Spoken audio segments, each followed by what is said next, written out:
इस तरीके से गाड़ियाँ फंस रही है यहाँ पर। की गाड़ी वालों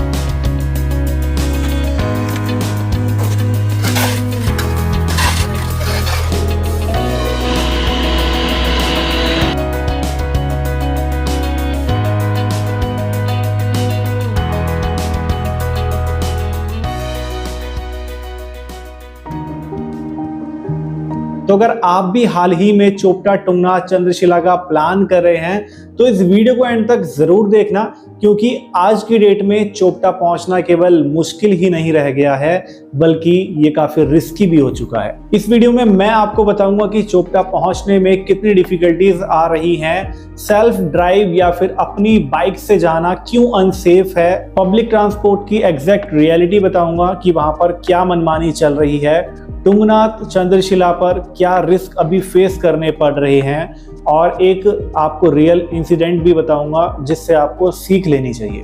तो इस वीडियो को एंड तक जरूर देखना, आप लोगों के लिए ये वीडियो बहुत ज़्यादा हेल्पफुल एंड इंफॉर्मेटिव होने वाली है।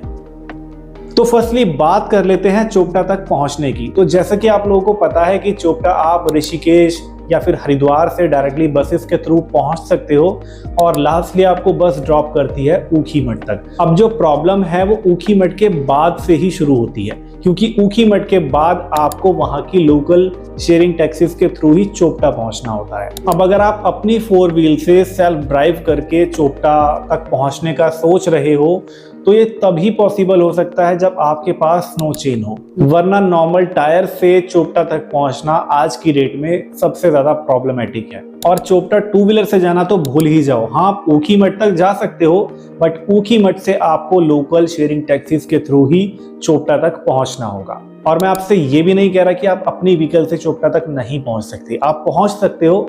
अगर आपके पास प्रॉपर गियर्स हैं, 4 व्हील ड्राइव व्हीकल है तो आप इजीली पहुंच सकते हो।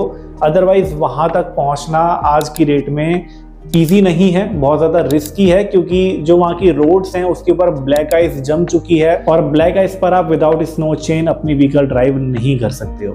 अब वहाँ के लोकल शेयरिंग टैक्सीज वाले क्या कर रहे हैं कि फर्स्टली आपको ऊखीमठ से शेयरिंग टैक्सी लेनी पड़ेगी, जिसका फेयर रहता है 300 से 500 रुपीज़ पर पर्सन, जो कि आपको डायरेक्टली ड्रॉप करेगी ताला या फिर मक्कू बैंड तक। उसके बाद आपको फिर दोबारा से एक और लोकल शेयरिंग टैक्सी हायर करनी पड़ेगी, जो आपको ड्रॉप करेगी ताला या फिर मक्कू बैंड से डायरेक्टली चोपटा तक, जहां से ट्रैक स्टार्ट होता है। और इनका बीच में जो डिस्टेंस रहता है वो करीब 10 से 12 किलोमीटर है, और वो लोग इतने कम किलोमीटर का करीब 500 से 1000 रुपए पर पर्सन का चार्ज कर रहे हैं। अब इसको आप सिंपल लैंग्वेज में लूट या फिर मनमानी ही कहोगे, क्योंकि आप 500 रुपीज में हरिद्वार से ऊखीमठ तक पहुंच सकते हो, जिसमें करीब आप 200 किलोमीटर्स का डिस्टेंस कवर करते हो, और वो लोग केवल 10 से 12 किलोमीटर का 500 से 1000 रुपए पर पर्सन का चार्ज कर रहे हैं। तो ये लूट ही तो होगी। और 10 से 12 किलोमीटर का 500 रुपीज भी चार्ज करना, वो भी ओवर चार्ज ही लगता है। और इस बात को वहां कहने सुनने वाला कोई नहीं है, आप किसी से लड़ भी नहीं सकते हो।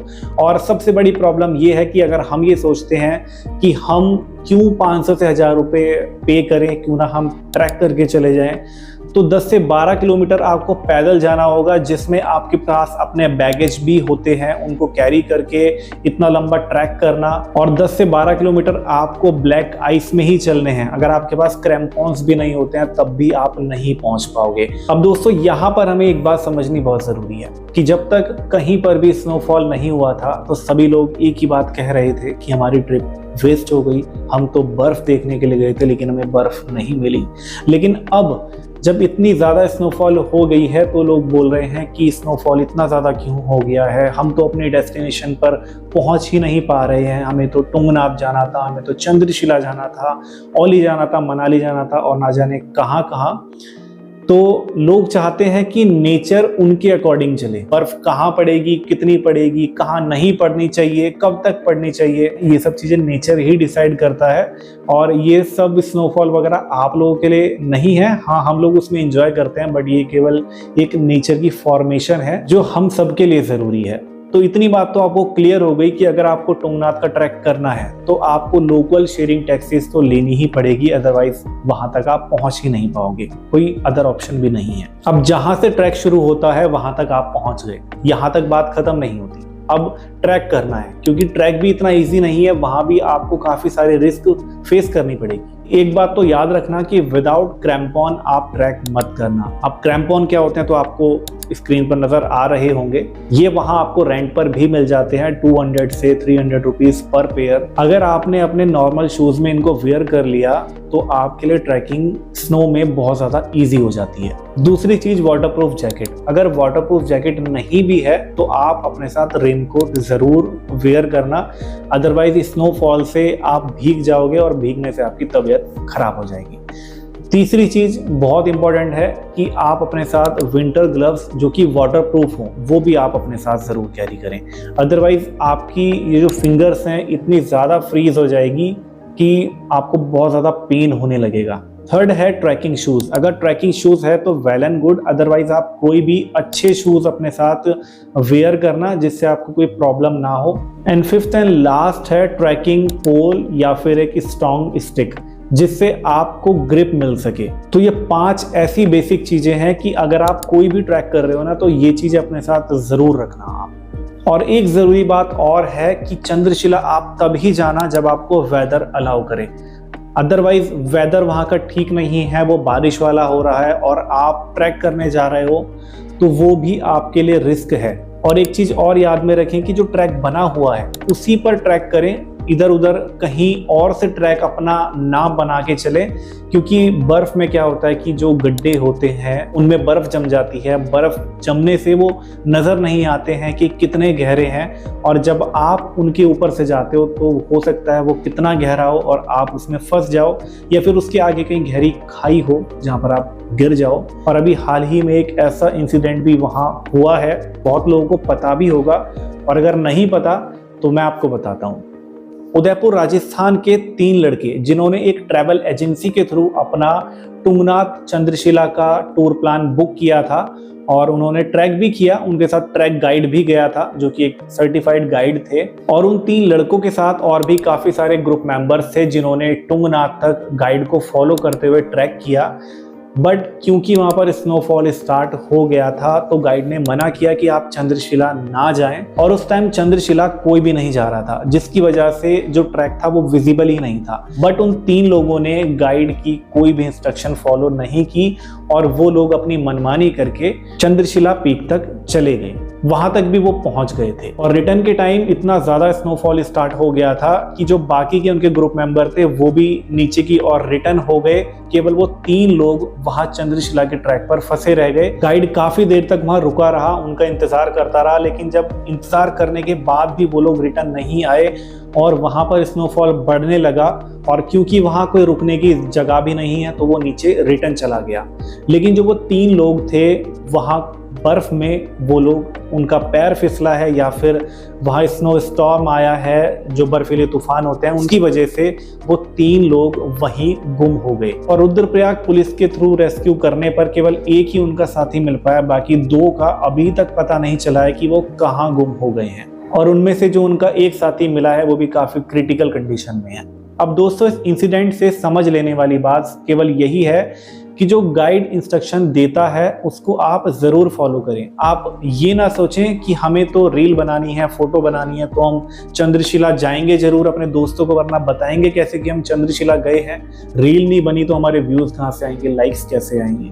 तो केवल लाइक्स और व्यूज के चक्कर में इतना ज्यादा आप रिस्क ना लें, क्योंकि चंद्रशिला हमेशा वहीं रहेगी। बर्फ भी आज भी पड़ रही है, फरवरी में पड़ेगी, इवन मार्च तक पड़ेगी।